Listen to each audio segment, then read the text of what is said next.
英語聞き流し10分間、名作リスニング、英語テキストと MP3 ダウンロード、その他の物語は、ホームページよりご利用いただけます。88thpp.com 88thpp.com The Ugly Duckling. It was so beautiful in the country. It was the summertime. The wheat fields were golden, the oats were green, and the hay stood in great stacks in the green meadows. The stork paraded about among them on his long red legs, chattering away in Egyptian, the language he had learned from his lady mother. All around the meadows and cornfields grew thick woods, and in the midst of the forest was a deep lake. Yes, it was beautiful, it was delightful in the country. In a sunny spot stood a pleasant old farmhouse circled all about with deep canals, and from the walls down to the water's edge grew great burdocks, so high that under the tallest of them a little child might stand upright. The spot was as wild as if it had been in the very center of the thick wood. In this snug retreat sat a duck upon her nest, watching for her young brood to hatch, but the pleasure she had felt at first was almost gone. She had begun to think it a wearisome task, for the little ones were so long coming out of their shells, and she seldom had visitors. The other ducks liked much better to swim about in the canals than to climb the slippery banks and sit under the burdock leaves to have a gossip with her. It was a long time to stay so much by herself. At length, however, one shell cracked, and soon another, and from each came a living creature that lifted its head and cried peep, peep. Quack, quack, said the mother, and then they all tried to say it, too, as well as they could, while they looked all about them on every side at the tall green leaves. Their mother allowed them to look about as much as they liked, because green is good for the eyes. What a great world it is, to be sure, said the little ones, when they found how much more room they had than when they were in the eggshell. Is this all the world, do you imagine? Said the mother. Wait till you have seen the garden. Far beyond that it stretches down to the pastor's field, though I have never ventured to such a distance. Are you all out? She continued, rising to look. No, not all. The largest egg lies there yet, I declare. I wonder how long this business is to last. I'm really beginning to be tired of it, but for all that she sat down again. Well, and how are you today? Quacked an old duck who came to pay her a visit. There's one egg that takes a deal of hatching.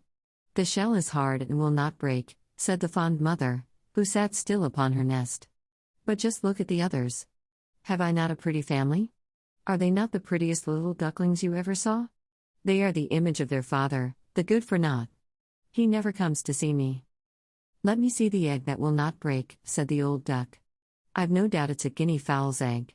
The same thing happened to me once, and a deal of trouble it gave me, for the young ones are afraid of the water. I quacked and clucked, but all to no purpose. Let me take a look at it. Yes, I am right, it's a guinea fowl, upon my word. So take my advice and leave it where it is. Come to the water and teach the other children to swim. I think I will sit a little while longer, said the mother. I have sat so long, a day or two more won't matter. Very well, please yourself, said the old duck, rising, and she went away. At last the great egg broke, and the latest bird cried peep, peep, as he crept forth from the shell. How big and ugly he was! The mother duck stared at him and did not know what to think. Really, she said, this is an enormous duckling, and it is not at all like any of the others. I wonder if he will turn out to be a guinea fowl. Well, we shall see when we get to the water, for into the water he must go, even if I have to push him in myself. On the next day the weather was delightful. The sun shone brightly on the green burdock leaves, and the mother duck took her whole family down to the water and jumped in with a splash. Quack, quack, cried she, and one after another the little ducklings jumped in.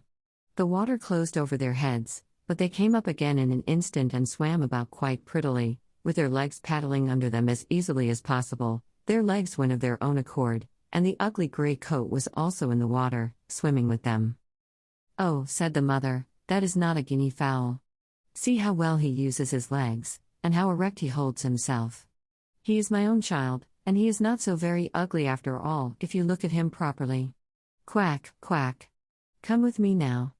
I will take you into grand society and introduce you to the farmyard, but you must keep close to me or you may be trodden upon, and, above all, beware of the cat. When they reached the farmyard, there was a wretched riot going on, two families were fighting for an eel's head, which, after all, was carried off by the cat. "See, children, that is the way of the world," said the mother duck, wetting her beak, for she would have liked the eel's head herself. "Come, now, use your legs, and let me see how well you can behave. You must bow your heads prettily to that old duck yonder. She is the highest born of them all and has Spanish blood, therefore she is well off. Don't you see she has a red rag tied to her leg, which is something very grand and a great honor for a duck? It shows that everyone is anxious not to lose her, and that she is to be noticed by both man and beast. Come, now, don't turn in your toes." A well-bred duckling spreads his feet wide apart, just like his father and mother, in this way. "Now bend your necks and say quack." The ducklings did as they were bade, but the other ducks stared and said, "Look, here comes another brood, as if there were not enough of us already. And bless me, what a queer-looking object one of them is, we don't want him here," and then one flew out and bit him in the neck. "Let him alone," said the mother, "he is not doing any harm." "Yes, but he is so big and ugly." "He's a perfect fright," said the spiteful duck, "and therefore he must be turned out. A little biting will do him good." "The others are very pretty children," said the old duck with the rag on her leg, "all but that one. I wish his mother could smooth him up a bit, he is really ill-favored." "That is impossible, your grace," replied the mother. "He is not pretty, but he has a very good disposition and swims as well as the others or even better. I think he will grow up pretty, and perhaps be smaller. He has remained too long in the egg, and therefore his figure is not properly formed." And then she stroked his neck and smoothed the feathers, saying, "It is a drake, and therefore not of so much consequence. I think he will grow up strong and able to take care of himself." "The other ducklings are graceful enough," said the old duck. "Now make yourself at home, and if you find an eel's head you can bring it to me." And so they made themselves comfortable, but the poor duckling who had crept out of his shell last of all and looked so ugly was bitten and pushed and made fun of, not only by the ducks but by all the poultry. "He is too big," they all said, and the turkey cock, who had been born into the world with spurs and fancied himself really an emperor, puffed himself out like a vessel in full sail and flew at the duckling. He became quite red in the head with passion, so that the poor little thing did not know where to go, and was quite miserable because he was so ugly as to be laughed at by the whole farmyard. So it went on from day to day. It got worse and worse. The poor duckling was driven about by every one. Even his brothers and sisters were unkind to him and would say, "Ah, you ugly creature, I wish the cat would get you," and his mother had been heard to say she wished he had never been born. The ducks pecked him, the chickens beat him, and the girl who fed the poultry pushed him with her feet. So at last he ran away, frightening the little birds in the hedge as he flew over the palings. "They are afraid because I am so ugly," he said. So he flew still farther, until he came out on a large moor inhabited by wild ducks. Here he remained the whole night, feeling very sorrowful. In the morning, when the wild ducks rose in the air, they stared at their new comrade. "What sort of a duck are you?" they all said, coming round him. He bowed to them and was as polite as he could be, but he did not reply to their question. "You are exceedingly ugly," said the wild ducks, "but that will not matter if you do not want to marry one of our family." Poor thing! He had no thoughts of marriage. All he wanted was permission to lie among the rushes and drink some of the water on the moor. After he had been on the moor 2 days, there came 2 wild geese, or rather goslings, for they had not been out of the egg long, which accounts for their impertinence. "Listen, friend," said one of them to the duckling, "you are so ugly that we like you very well. Will you go with us and become a bird of passage? Not far from here is another moor, in which there are some wild geese, all of them unmarried. It is a chance for you to get a wife.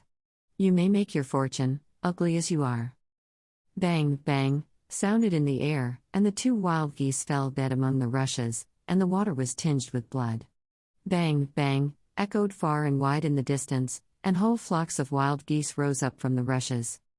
The sound continued from every direction, for the sportsmen surrounded the moor, and some were even seated on branches of trees, overlooking the rushes.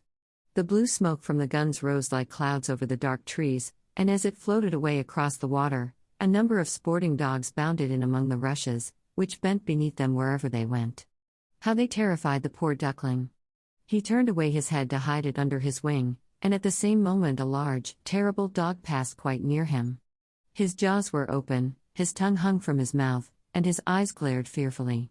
He thrust his nose close to the duckling, showing his sharp teeth, and then splash, splash, he went into the water, without touching him.